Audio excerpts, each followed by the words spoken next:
My name is Isabella, and I'm 27 years old. I work in a creative role at a software company in Florida.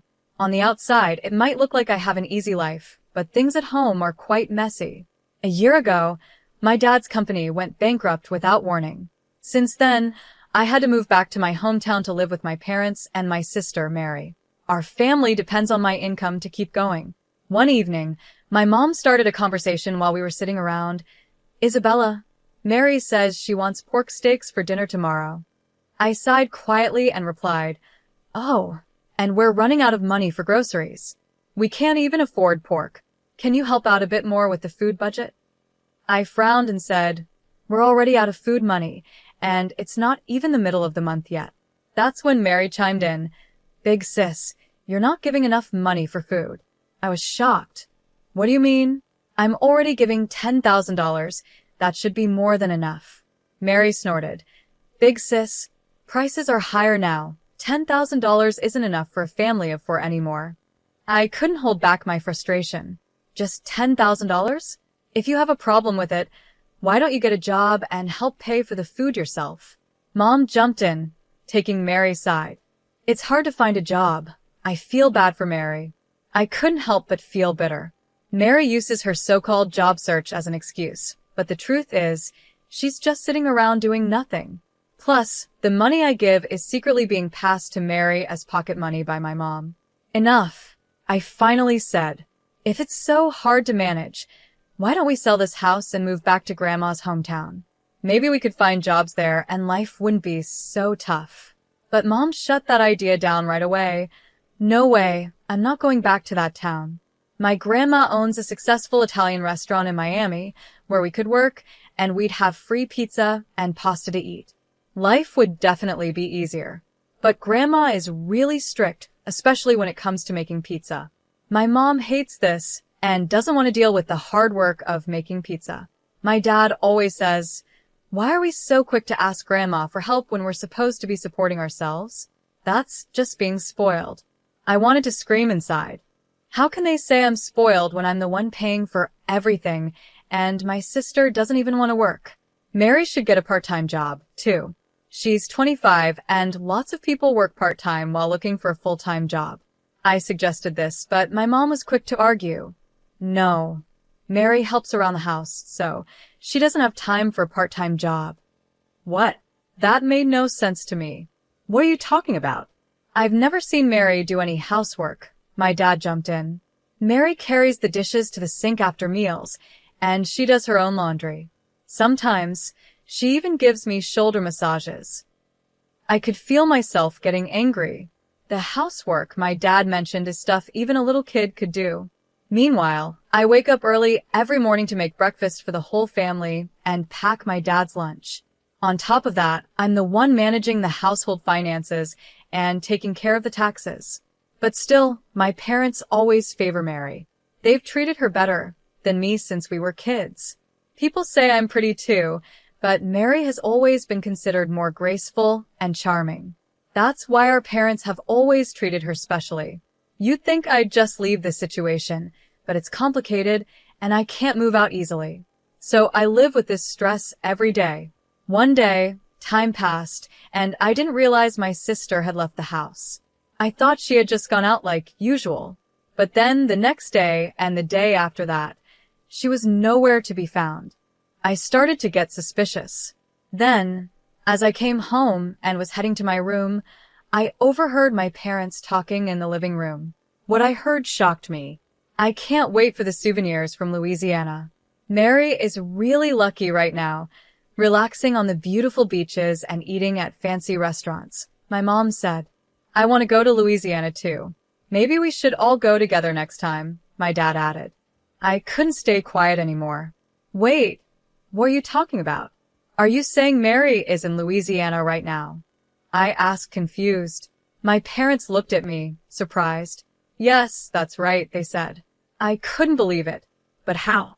She doesn't have any money. I've even been holding back from shopping or going out to save." "Oh, she won a trip in a sweepstakes," my mom explained. "Mary's always been lucky with stuff like that." Apparently, Mary had won a trip to Louisiana, and I had no idea. Surprised, I decided to just accept their explanation for now. But the next day, while I was at work, I got a call from a credit card company that I wasn't expecting.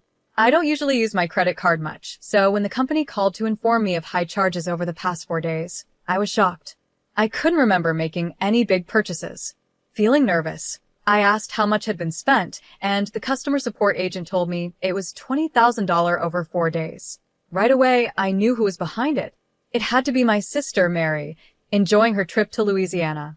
She may have won the hotel stay and plane tickets, but she still needed money for souvenirs and other things. Determined to find out the truth, I called her. "What's going on?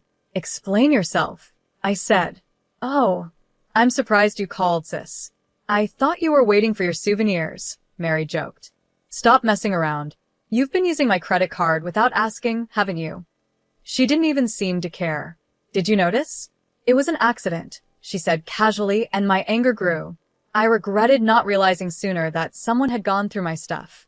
What were you thinking? Using someone's credit card without permission is a crime.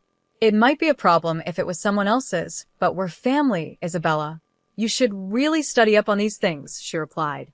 How could you spend $20,000 in just 4 days? That's a crazy amount of money. Well, besides the free flight and hotel, I had to pay for all the other activities, shopping, and meals. I went to fancy restaurants, bought some branded stuff, and took taxis. Before I knew it, I spent over $20,000. Spending that much money is just not okay, Mary. What were you thinking? Why are you so mad? I used the card because it was going to expire soon. That's all, sis. I'll leave the bill to you, she said cheerfully, then hung up the phone. I was left speechless. The whole thing was so sudden. After that, Mary kept trying to contact me, but I ignored her. Eventually, she left a message on my voicemail saying, I guess I really messed up this time. I'm so foolish. I couldn't help but laugh at how casual she was about it. Later that evening, when I got home, my parents rushed to greet me. Welcome back, they said. How can you act so calm? Mary's in a tough spot, my mom added. Why did you stop the card? She's in trouble. So what? She used my card without permission, so of course I stopped it, I replied. As soon as the credit card company called, and I noticed the charges I didn't recognize, I canceled the card right away. Apparently, Mary tried to use the card after it was blocked and panicked when it didn't work. She then took out her frustration on me, but since I kept ignoring her, she finally turned to our parents for help. Your sister's in trouble in another country, and you're not going to do anything? Are you still saying that? Just because we're family doesn't mean it's okay to use someone's card to blow $20,000. I don't think you should be so heartless, my mom said. How can you be so cold? It's because of your attitude that you never get to go on trips. Mary planned to buy us souvenirs with the card, so what's the big deal? I couldn't believe what I was hearing. You two are unbelievable. How can you think that way? Are you sleep-talking during the day? You should be thinking clearly. She's out there enjoying herself and thinking of us, and you still want me to be thoughtful. Thoughtful? Can you still say that after hearing this? I pulled out my phone and played the voicemail my sister had left me. Mary's voice came through loud and clear. Make the card usable, you miser. Our parents' cards are maxed out and I can't use them. You're being so cheap, not even giving me pocket money for this trip. How useless can they be? After hearing Mary's angry message, my parents went silent. Their anger quickly faded, and they rushed to their room to check their credit cards. A few minutes later, I heard them screaming in panic. When I went to check on them, their faces were red with anger. I can't believe Mary used my card without asking after everything we've done for her, my dad said, furious. She even took the bank book and our cards. I feel so betrayed. Oh, I responded coldly. Wasn't it supposed to be a kind act from Mary to buy you souvenirs? You said she was thinking of us and trying to have fun for our sake, right? Yeah, that's what we thought, but our money is still safe, right? My mom muttered, unsure. When I saw how quickly their attitudes changed once they realized their money was still safe, I couldn't hide my disappointment. Well then, why don't you just raise the card limit and pay off the balance, so she can use it again. Let the kind Mary who is trying to buy you souvenirs have it. That's not possible, my mom said. We don't have any savings left. What are we going to do? Mary stuck out there with no money for food or anything. After the chaos, my dad suddenly turned to me. Isabella, please. We'll start fresh. We promise to work together to support this family. Please help Mary. What are you talking about? Does that include me now? I asked sarcastically. Moved by my dad's words, my mom knelt down in front of me. I was shocked for a moment, but then I couldn't help but laugh bitterly. It's a little late for apologies now, I said. But my mom continued, pleading with me earnestly. I swear I will change. I will do my best to support everyone from now on. I won't wrong you or her ever again. Despite everything, I couldn't stop laughing at the absurdity of the situation. As my parents went back to their room, I quietly took out my credit card, still unsure of what to do next. I had secretly discovered a credit card that still had a valid expiration date and hadn't been used. So, I suggested, why don't you give this card to Mary and take a family trip together? My parents were thrilled by the idea. They immediately contacted my sister, and they all began to excitedly prepare for the trip. I even booked their flights to Louisiana online while watching them with a smile.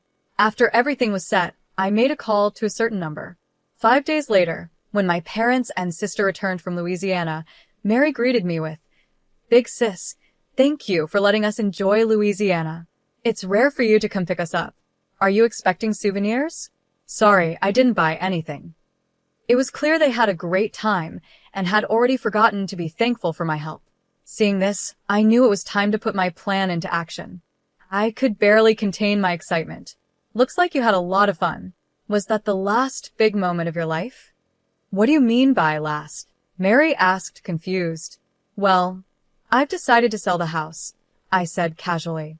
I've already sent our belongings to the new place, and someone's coming to pick us up. My parents and sister were completely shocked. They noticed the for sale sign at the entrance of her home. What is this? Did you really sell the house? What's going on? They demanded. Facing their astonished faces, I explained further. Actually, a real estate agent I know from university was interested in this land for a while and had been asking to buy the house and land together. I always said no because I thought keeping the house made sense. But I recently changed my mind. I realized that selling this house and living on my own again would give me financial and mental freedom. My parents protested. You can't sell the house on your own. It's illegal.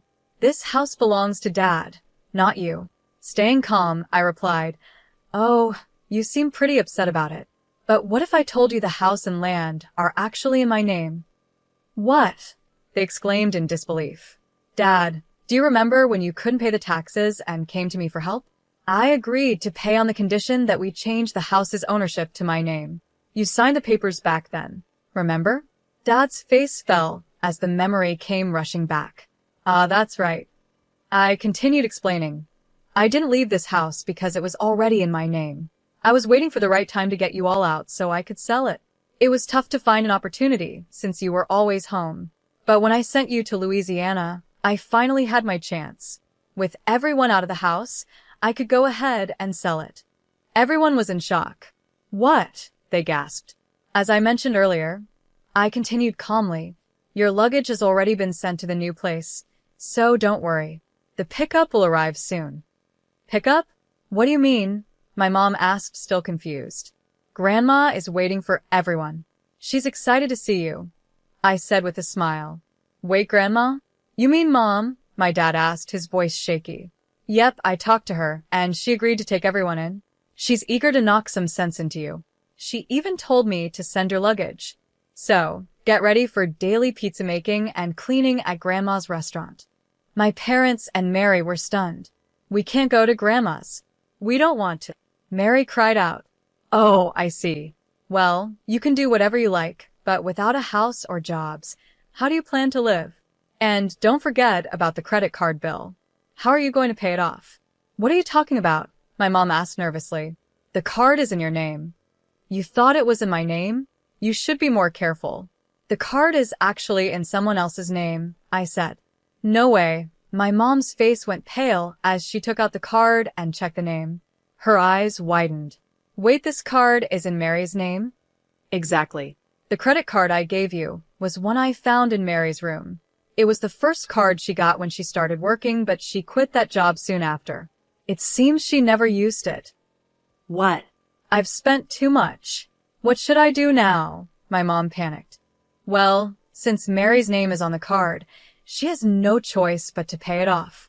And you'll all need to work hard at Grandma's to cover your stay, without causing any trouble. Mary resisted until the very end, but our parents, seeing no other option, stayed silent and waited for Grandma's arrival.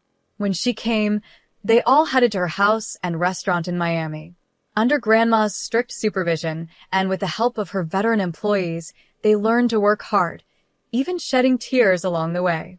The $230,000 that had been charged to my card was eventually paid back to me by Mary, under Grandma's watchful eye.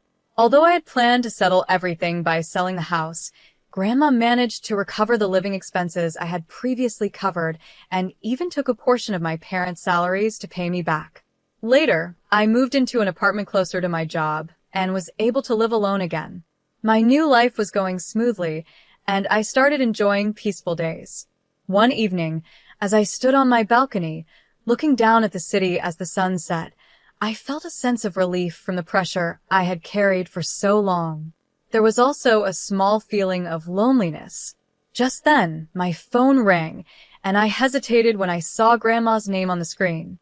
"Hello, Grandma," I answered, and she asked how I was doing. "Yes, I'm fine," I replied. "That's good," she said. "Actually, I wanted to talk about Mary and your parents. They're starting to change, especially Mary. She's now helping a lot with the work. Your parents are also beginning to reflect on things." Grandma continued, "Isabella, I know it's been hard for you. I think I understand how you feel. Family can sometimes feel like a burden, but it's also something we should support. I hope you'll be able to forgive them someday." I listened to Grandma's words. I could hear the hesitation and worry in her voice, but there was also a strong sense of determination. "There's no rush," she said gently. "Take your time and think it over when you're ready." I nodded, even though she couldn't see me. "I understand, Grandma. I'll take my time and think about everything," I replied, and then I quietly hung up the phone. As I gazed out at the city, the sun dipped below the horizon, and the darkness of night slowly covered the skyline. A mix of emotions churned inside me. I still felt anger and sadness, but there was also a tiny spark of hope for the future.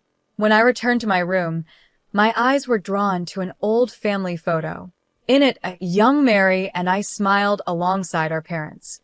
Seeing those happy faces, I couldn't help but remember the joyful days we had shared in the past. I thought if only we could go back to those times. But reality quickly brought me back. As time passed, my life began to settle into a comfortable rhythm. At work, I was given the responsibility of leading a new project, and in my personal life, I started to feel more fulfilled. One evening, after wrapping up the day's work, my phone rang again. This time, it was an unknown number. I hesitated, but decided to answer. "Hello, this is Isabella."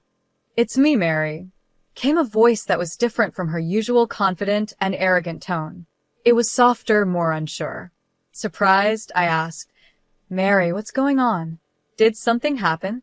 "Sorry for calling out of the blue, actually," she started to say. "I want to meet you in person. I want to talk to you," Mary said softly.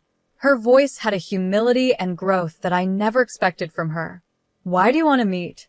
I asked quietly, waiting for her answer. Mary's voice, though shaky, was calm and sincere, showing how much she had changed. "Big sis, I want to apologize from the bottom of my heart. I felt that a phone call wouldn't fully express how I feel. That's why I want to see you in person, to truly and sincerely say I'm sorry." I could hear how genuine she was. Without interrupting, I listened quietly. "If it's too hard for you to meet me, that's okay. I just want to respect how you feel," Mary continued. After a moment of silence, I finally responded. "All right, let's meet next Sunday at 3 p.m. at the cafe near the station." "Really? That makes me so happy." "Thank you, big sis," Mary replied, sounding relieved. After I hung up the phone, I took a deep breath to gather my thoughts. I wasn't sure if meeting her was the right decision, but deep down, I hoped that it might lead to something positive. On the day we were supposed to meet, I arrived at the cafe earlier than planned. As I sat there, my heart was racing, and I felt a mix of nervousness and anticipation. The clock seemed to move slowly, but eventually, the door to the cafe opened and Mary walked in. She looked different. Her face was free of makeup, her clothes were simple, and most of all, her eyes showed real change. She walked up to my table slowly and began apologizing right away. "Big sis, I am truly, truly sorry." In that moment, I could feel the change in her, and for a second, I wasn't sure how to respond. "Mary," I began, but she kept talking, holding back tears. "Working at Grandma's place made me realize how much I relied on you. I took you for granted all these years. I finally understand how hard it's been for you, always putting us first and never thinking about yourself." Tears streamed down her face as she reflected on her past actions and repeatedly apologized from the heart. Mary told me how much she had leaned on me before and the lessons she had learned while working at Grandma's. She opened up about her relationships with our parents and how much she had grown. I sat quietly, listening to Mary's words. With each sentence, the anger and sadness I had held onto for so long started to fade away. As she continued talking, I could feel the heavy emotions inside me begin to lift. "Thank you, Mary. I've taken your words to heart," I said. After that, we spent several hours talking about different things what had been happening in our lives and the challenges we were facing. This open conversation felt like an important step in rebuilding our relationship. As we were about to leave, Mary handed me an envelope full of gratitude. Inside was money she had earned by working hard at Grandma's house. "This is just the beginning, but I'll keep doing my best," she said. As I took the envelope, I could feel how much she had grown, and it warmed my heart. Months later, I visited Grandma's house again and met my parents there. This time, they gave me sincere apologies, and I could see they had changed just like Mary. That evening, we all sat down for a family meal, something we hadn't done in a long time. I felt the warmth of being with family again. I knew I couldn't forgive everything right away, but seeing my family's efforts to change gave me hope for the future. Before I left, Grandma shared some wise words with me. "Isabella, you've grown strong, but as important as that strength is, don't forget the kindness you still carry. That's the most important thing." When Grandma hugged me, I couldn't hold back my emotions and started to cry. I felt like this was the beginning of a new chapter with my family, and the weight on my heart started to lift.